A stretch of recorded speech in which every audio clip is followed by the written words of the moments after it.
Hello and welcome to the U Up Podcast. I'm Jared Freed. And I'm Jack Maloney. It is such a pleasure to be back here with you, Jack. Yes, You're Jared. returning. Thank you for having me back. I appreciate it. Listen, for everyone that has been listening, you know it's Jordana Abraham Marinelli's maternity leave. We wish her the best. If you want to check in with Jordana, sign up for You Up with Benefits. You sign up, you get 2 extra podcasts a month.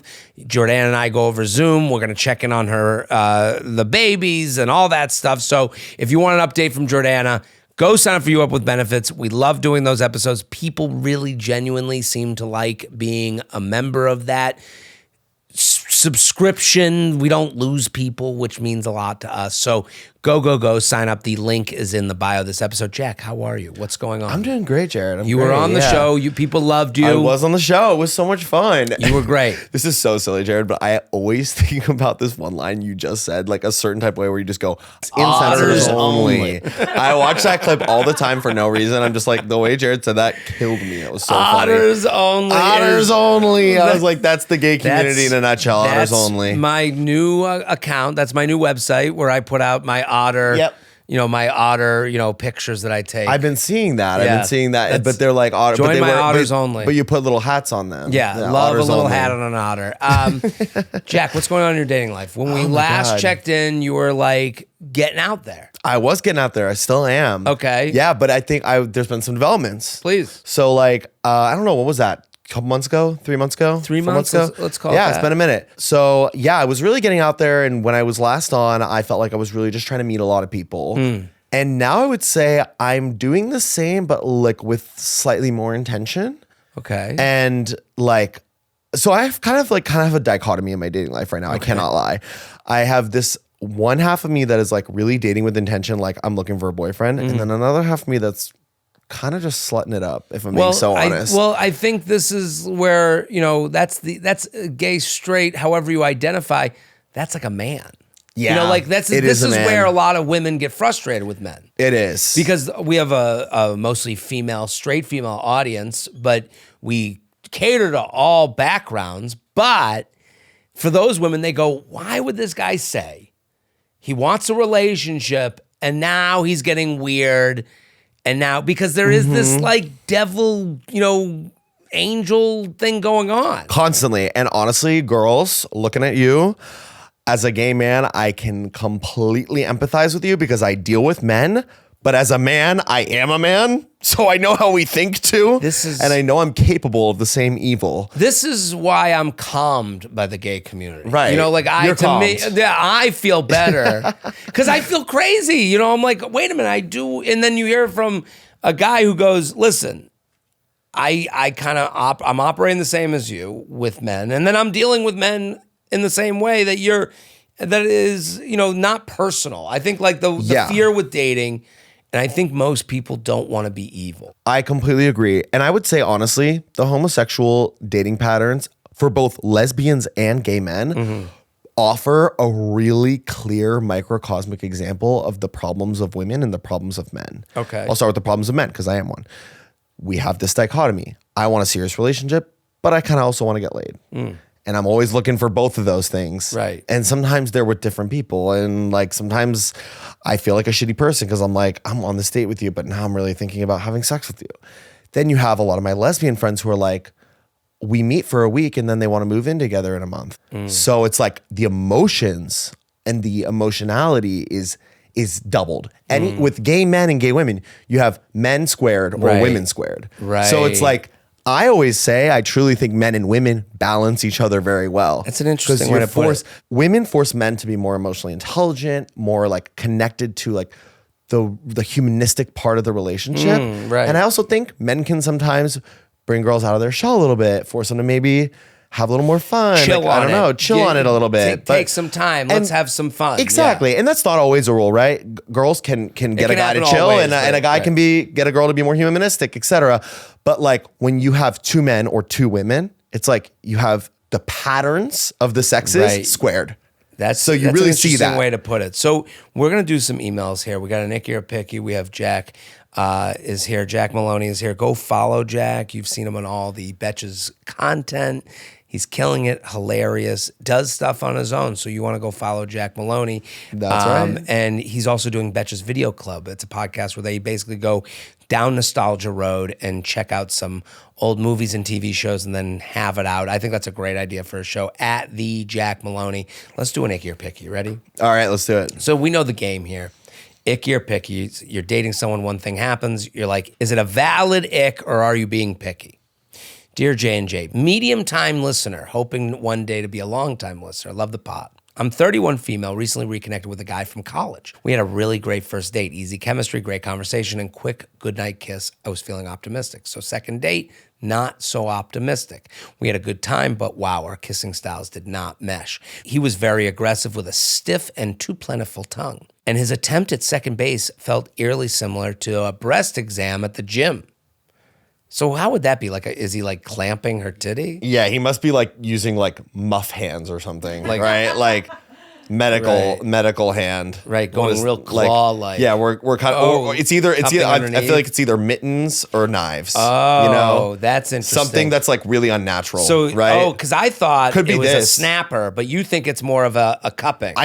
I think it's probably a cupping because that would be like a breast exam, right? I would have to be deep in a relationship with someone where we were very comfortable with each other, but I'd like to feel what it feels like to cup a boob. Yeah, right. Like, what's the weight of that? Right. I just want to and then they'd be like, "What are you doing?" I've had that with like my balls. Like women will go, "Oh, I just want to like play and see what it is," and I'm like, "Oh, that's not. Yeah, go ahead. I've had that with my balls too, but it's less curious and more charged. Okay, it's a little more on the nose. Is this something you can be blunt about? Or is the only acceptable option to gently guide him in the moment with stuff like, I really like it when you, and even though everything I come up with sounds awkward or borderline rude, I've heard the advice to reinforce good behavior, but there was honestly nothing about the kiss that could be mistaken as good.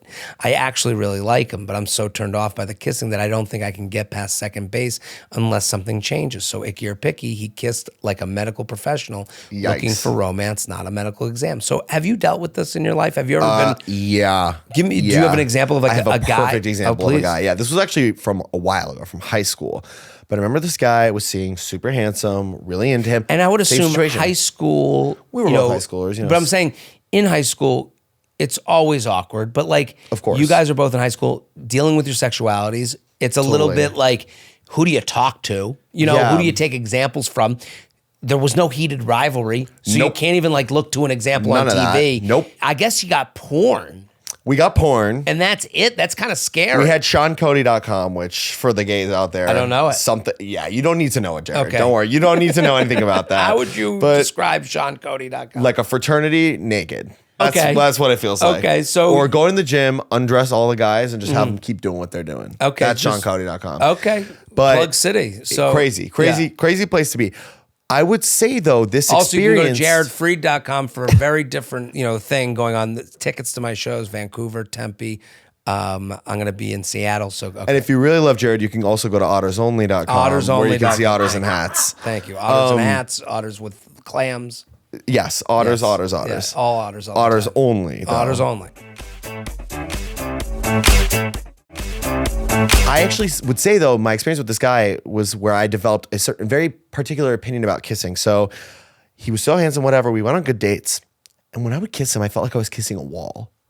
Like there would be no tongue at all. Nothing. It'd be like this, like just kind of like an old person with maybe no teeth or something. Like lips closed. I was like, we can employ a little tongue. And I would literally like try to actually like aim my tongue into his mouth to be like, you gotta open up, bro. You're trying to, you're using the jaws of life to get the jaws open. I was sort of doing what she's doing and trying to guide him gently without being directly like, you're a horrible kisser, what's going on here? But here's the thing. My mom, when I was growing up, used to say something beautiful that I really love. She was like, relationships and dating are all about head and heart connection. You want to be with someone who your head and heart are in agreement with. Head being emotions. How do we connect? Do we have shared interests? Do we have good dates? Do we have chat? Heart is more passion, sex, like physical chemistry. That's not everything, but it's half of the equation, right? Right. It doesn't have to be, it's not all head, not all heart. You need a little bit of both. You need both, and they need to be in agreement. So to me, this sounds like a classic example of head loves it, heart doesn't love it. Does she give it another chance? Is this too icky to go back to? Do you, because she said it's one date and then second date, this is when the kissing problem. So you're on the second date. Like I guess we don't know we don't know what happened from here. Yeah. You get done with a second date and you've had a bad kiss with someone. Do you give them another chance? I would say yes. If the dates were really good, yes. I would give them another chance. And I think the instinct to guide them gently is a good one. But I also think, it depends on the context of intimacy, right? If we're in the bedroom, I feel like you have more license to have conversations about what is occurring. Right. Like, we got feedback on that was negative on Really? the herpes episode. And it might be different with The STI. herpes episode. Well, not herpes, but like STIs and testing. Yeah, Have totally. you been tested? People said you don't do that in the bedroom because people might feel like they're being convinced.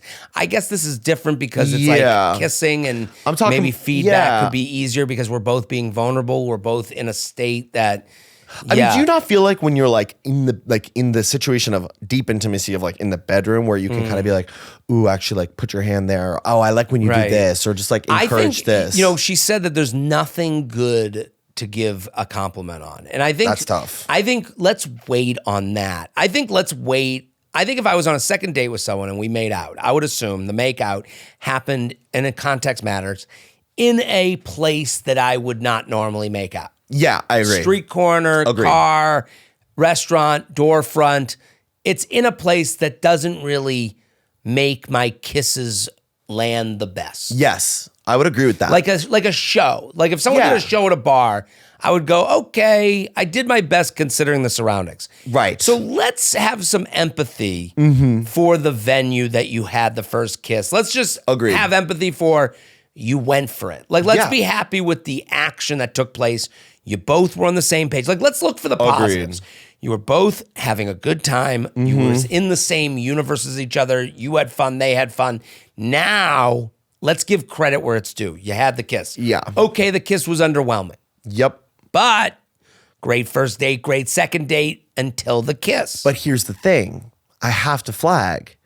Second base felt like a breast exam. That's tough. Right, and how are you And where having... are we having second base? Right, Probably I guess not the that street takes corner, away right? street corner. Probably not the concert. I would hope not. So maybe they weren't they're in a venue where a titty grab could have happened. Yeah, they're in a titty grab, Car. Well, green zone, let's call Right. it. Like, yeah, we're somewhere more, let's call it probably more semi-private. Who knows? Maybe we got to an apartment. We don't know Right. that. Or a house or wherever I think we you are. give it one more chance. And a lean-to shack, wherever we got. Lean-tos, all types of outdoor camping Yeah, of places. course. I think we give it one more chance. I'll give it another I don't think chance. I think it's a little picky to go, great first date, the kiss was no good. I think it's a little picky. I think it's an ick the second time around where if here's what I need to erase a bad kiss ick. Let's hear it. I need them to respond positively and thoughtfully to me saying, slow down. 100%. Slow down. Yep. Slow down is like not negative. It is a review, and it does help people reassess their timing. Yes. So for a bad kisser who's coming at you with, the hammer tongue, hey, slow down. The hammer slow tongue. down. Like a whisper, slow down. Because what they should say from slow down is they should say, you take the lead. Let me follow you on this kissing journey. If they can't do that, then the ick is valid. Because then if they refuse to slow down and still try to lead, because if someone says slow down to me, I'm gonna go, you're the pace setter now. Yeah. That's the appropriate to me. And again, this is all personal. This is my opinion. You might disagree. That's okay. But this is, to me, slow down is just such a great way of giving a review that's not shaming them, but Gentle also parenting. Totally. And it's a Slow way down, for them to slow go, down. for you to go, listen, I'm going to take the reins here. Yeah. Now, this might be horrible advice, but maybe this is because of my general sense of grandeur as a person. Okay. But I just want to go back for a second. yeah, go that for it. also doesn't help the titty grab.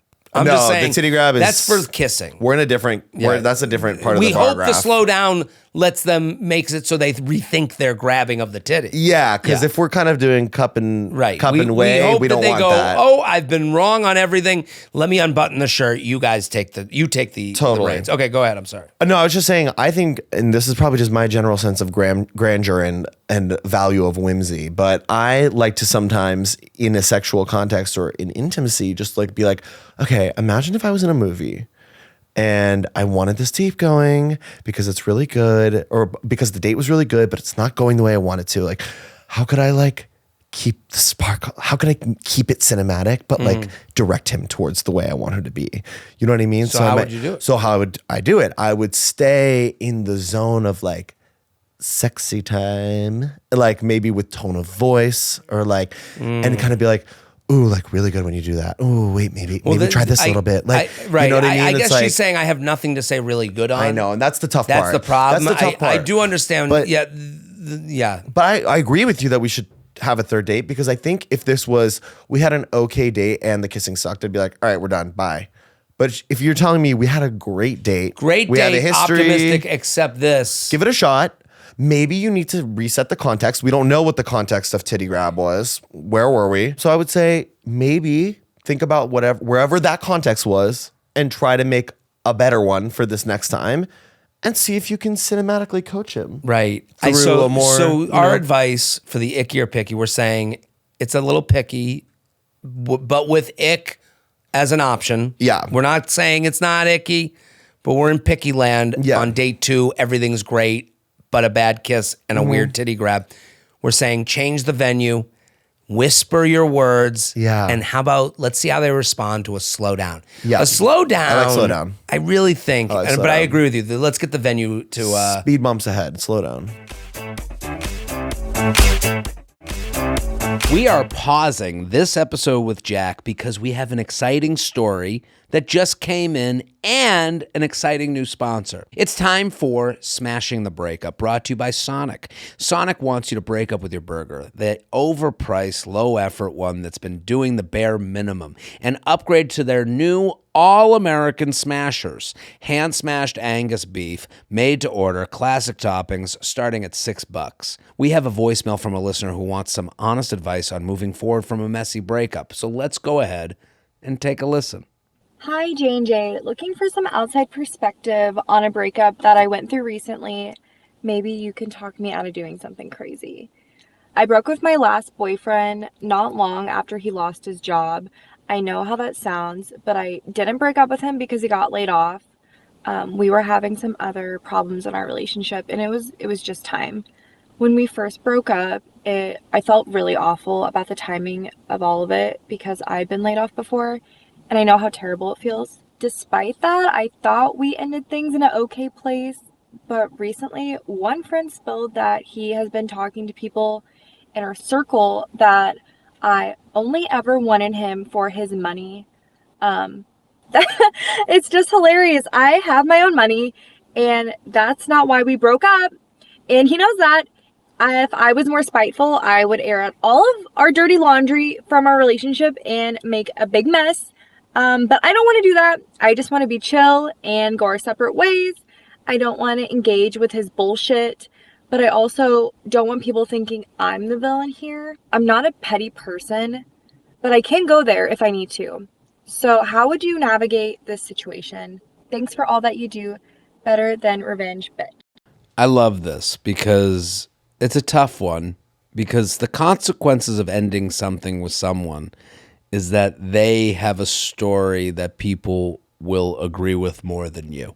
That's the consequence. You ended something for no reason at all. You had a good person that liked you, that wanted to be with you, that you were like, I'm out. I can find better love somewhere else, which I agree with you. It wasn't for you. It wasn't the match. That's okay. You're just going to have trouble finding a lot of people who are going to have fun with that conversation. Your story's not juicy. Yeah, it was a great relationship. They're a nice person, but I just had to move on from it. They lost their job, which was a little bit awkward, but I guess I'll have to deal with that. That's all your story is. His story, when you're dumped, Ooh, you get a juicy one. What happened? I don't know. She just must have fell out of love with me. I just lost my job. Maybe she's more into me when I was making money than when I wasn't making money. Maybe that's all that mattered to her. He has a fun reality TV show episode that he can sit at the table and treat the brunch as if it's a campfire story. That is the pleasure of being dumped. Is that everyone gets to ooh and ah and you deserve better and she can go screw herself. Fuck her. That is the unfairness of being the dumper. That's why I feel for the dumper. I am the dumper most of the time. So you have found a great place to complain to. As far as being seen as the villain, you're going to. I'm sorry to inform you, that's going to happen for you. Someone's going to see you as the villain. There's nothing you can do about it. Meeting petty with petty will only get you more petty. Throwing gasoline at a fire will only make more fire. What I would do if I were you is I would shoot him a text. Hey, some things got back to me that made me feel really badly. I heard that you're telling people that I only wanted to date you for your money or for financial reasons. I want you to know that if it came off that way, I'm really sorry you felt that was why I was with you. That is not the truth, and I would really appreciate you not saying those things to other people because it really isn't my truth, and it's unfair to me to be painted that way. That's all you have to do. You have to own it. You have to say, acknowledge that maybe they feel that way because it might feel that way from their end. You can't really deny that. You can't tell someone how to feel. If I lost my job and someone dumped me within a month of me losing my job, that is something I could say if I felt my ego was bruised enough to say it. And that stinks for you because you have no control over the feelings that he's telling people. But you can say to him, hey, when you use my name, be a little bit more careful because it is getting back to me. So that's what you're letting him know. Hey, these things are getting back to me. I'm hearing about this. I want to let you know that that was not my intent. I can't convince you to feel a different way, but I'm letting you know these words are on paper. This is what I am trying to tell you, is that it wasn't about that, but I can't control how you feel. But also please saying that to other people because I'm hearing everything and you think that you're being secretive and fun. You're not. And now you would hope he would feel bad. No one wants to be known as a shit talker.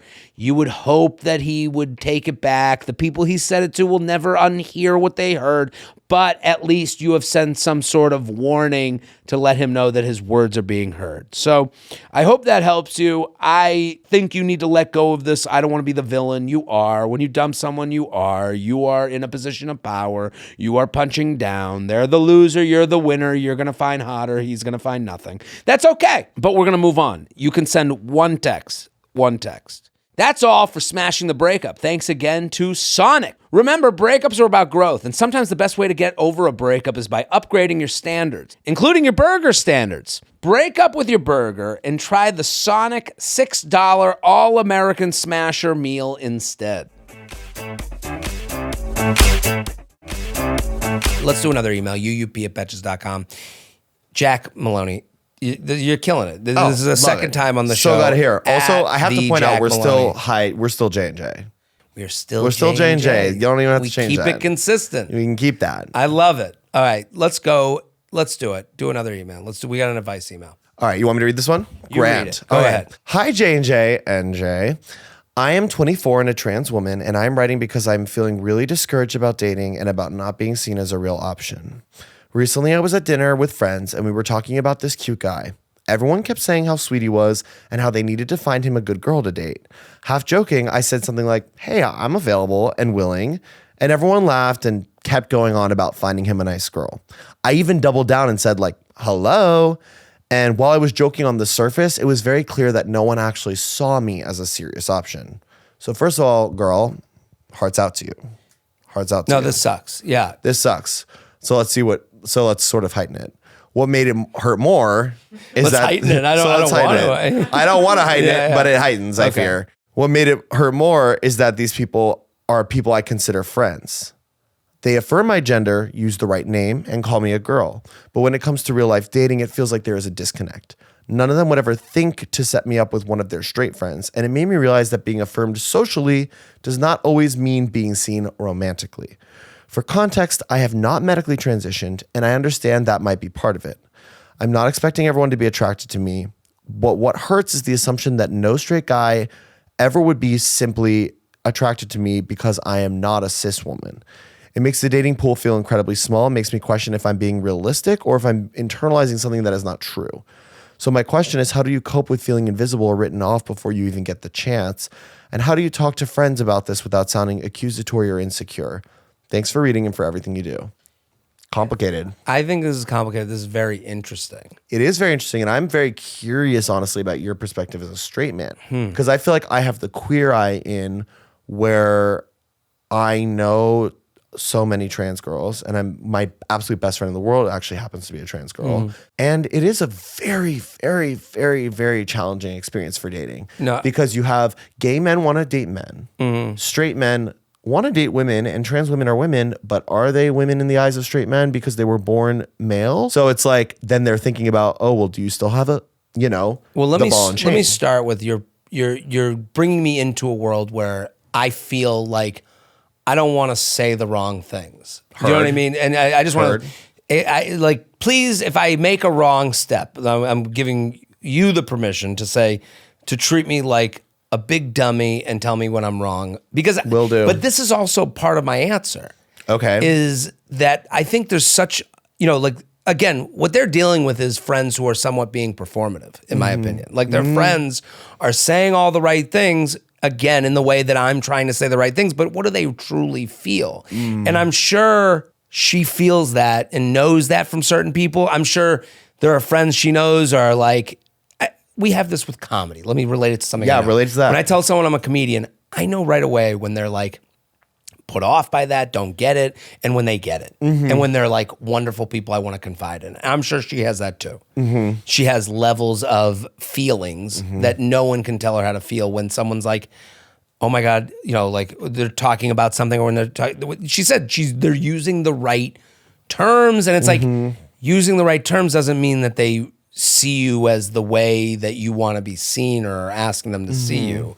And this happens to everyone generally, like that feels othered. Yeah, it does. does. If you're I've been the overweight friend.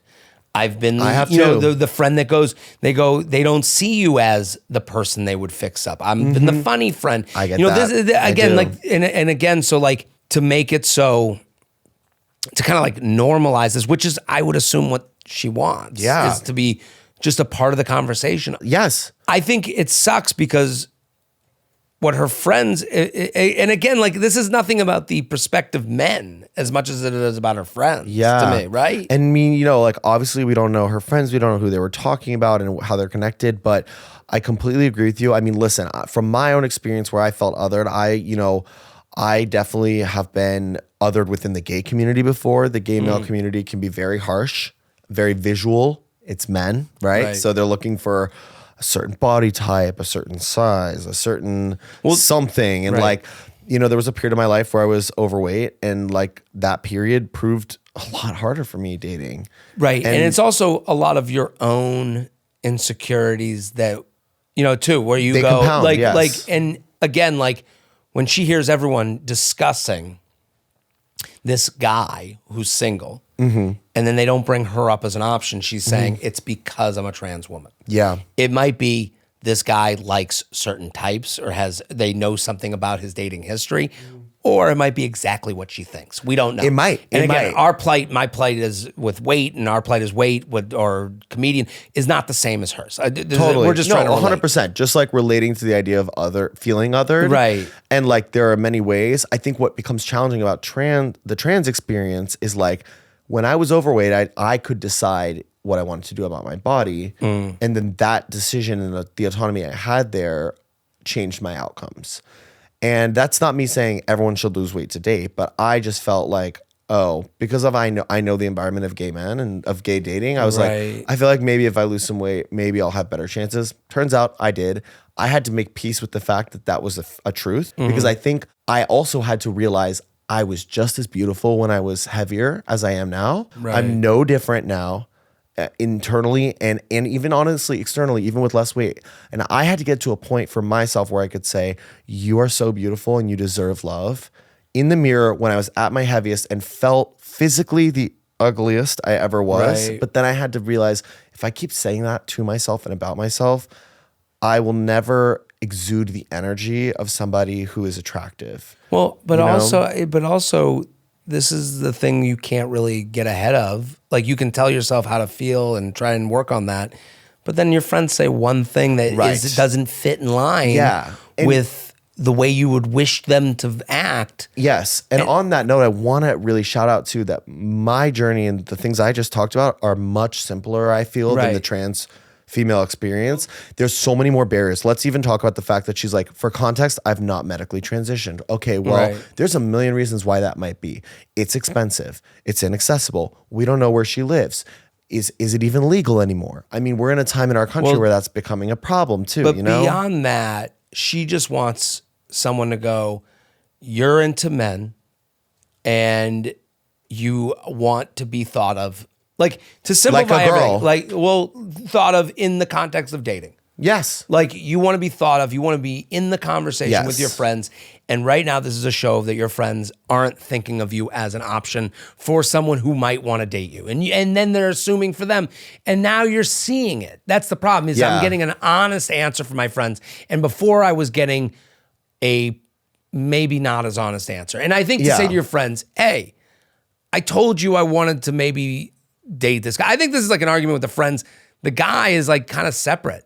Like, I think to my friends, I would be like, hey, if I wanted to have this out with and I would have to decide, are these close friends of mine? Well, here's the thing too. It's like really what I'm hearing through this as well is like your friends see you as a woman until it becomes about sex and dating. Right. We're talking about straight men specifically. Have you ever been on a date with a trans girl? I have Or not. ever like matched with one on an app or anything like that? I don't Or think like I would have. that you would have known about? Okay, yeah. I didn't, I have seen trans women on the apps and have not matched. Or if I had, I actually unmatched because it wasn't for me. Uh-huh. And And what wasn't for you? I'm just kind of curious. I just, what wasn't for me? I guess it was far outside of what I've known or understood. And I think that, what the unknown is fear. yeah. And what were you afraid of? Does it feel probably like the probably a million different things. There's outside judgment that I'm not. You're not proud to say that, but that's probably a good No, part I think about this it. is important It's for also men like to hear, 'cause- It's also like yeah. what I've known. We stick to what we have known and what we've been brought up with. Right. I'm a straight guy. Does that change am I looking to have the conversation with myself that would be included Yeah. at 40 years? Like, this is all things that it's like, you can't really control that. Like that.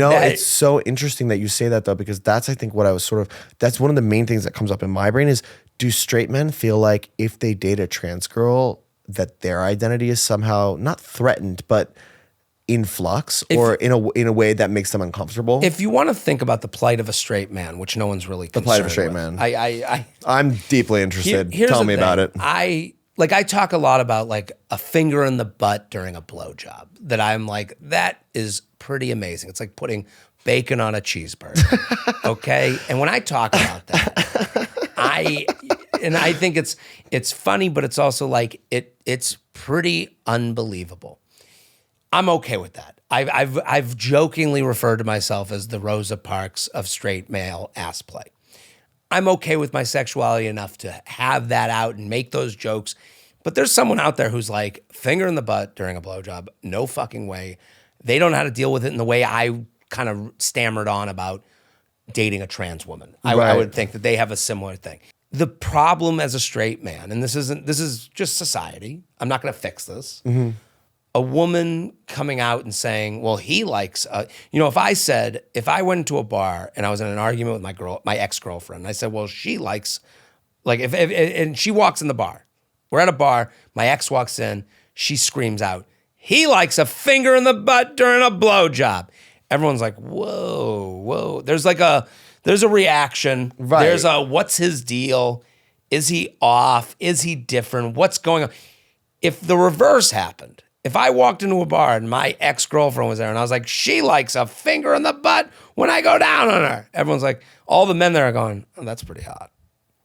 So I think straight men are not allowed to have a wide spectrum when it comes to their sexuality. Now that's something. And that's all okay, now that's something to explore. Well, this is my point with the butt right, scenario. Right. Yeah. I am judged on a different. Oh, so he loves that. That's what the response would be. No, I did it once and I liked it. And I liked it. Right. That's how it all. If I told a girl like, so you're saying that you feel like that judgment comes from women? oh yeah, of course, Interesting. of course, it comes from everyone, but right. especially women. You know, like I think like, again, to go back to your, to the email of the trans woman, like there's a lot of stuff to cut through. There's a lot. And I don't. We could talk about it for an hour or two. This podcast for a day has always been about like telling the weather and to bring an umbrella. So like, I think to her, if I was like, you know, we start with my friends and like, hey, I'm a little annoyed at you guys, that I was like ignored. And I felt like I was like a crazy person for being like, I want to date that guy. Yeah. Give him the opportunity. And I'm not going to make him evil if he's like, that's not for me. You know, that's okay to say that's not for me. I mean, she even said that. She's like, I understand that I'm not expecting everyone to be attracted to me. Right. And I think that's real. she has to deal with amongst the many plights she has to deal with. Like, I'm not envious of that. She also has to deal with the men she wants to date having to deal with whatever they're dealing with. So that sucks. So I think in everything you're saying, I hear a few things. One, the patriarchy is doing us all dirty because we all it's can't doing hide us from all it. dirty because Right. your sexuality as a straight man even feels like it has these boundaries because of course. expectations, the plight of a straight man, right? And because of the embarrassment you could be, you know, put into. 100%. And then you have trans girls who just want to be seen as women. Right. But also, you know, want to be seen as everything they are and just want to be considered. Right. Just want to be visible, seen, validated by their friends, by men. Right. And so I would say I challenge you and all straight men out there. Right. To, if you know that your fear of maybe endeavoring a trans woman comes from society, then maybe push past, challenge yourself to push past it and see if you could be open to it. Well, it's funny. Know? It's like, listen, that would be a nice thing. Yeah. But like, we're even seeing in this email, even their closest friends are the ones in the way of that. Do you know what I mean? Like, who do we start with? Who do we start with? The random guy who's listening to this? Like, to me, do you start with me? Who's like, I don't know, that would be like, again, that's something I'm not like proud to say out loud, that I'm not the most open and ready for that type of guy. You know what? I don't even know if proud is even the word, but like, I'm like, I hear the friends, I go, well, the friends aren't even allowing for that to happen. But you know what, Jared? I actually do think it can start with you. I'll say you or you or any man who's willing to push past that societal anxiety, because we have the internet, we have phones, we can talk about our stories and share our stories. And I know my trans best girlfriend is always showing me a lot of videos about trans girls online being like, dating is so hard, dating is this, dating is that. And she's like, there's no good examples of actual successful relationships. If you become that, or someone else like you becomes that, you start to break that barrier. Jim Norton is someone we got to have on this show. Jim Norton, famous comedian, he was on O&A back in the day. Jim Norton, his wife is trans, I think. So, yeah, would love Jim Norton. We got to have him on the conversation. podcast. I mean, we had him scheduled and we were trying to make it happen. That'd be cool. But Jack Maloney, thank you so much for coming on. Thank you, Jared. Always a pleasure. Everyone go follow at the Jack Maloney. We are the U Up Podcast. It's every Wednesday and Friday. It's a Friday Feels. So we will see you next week. Boom.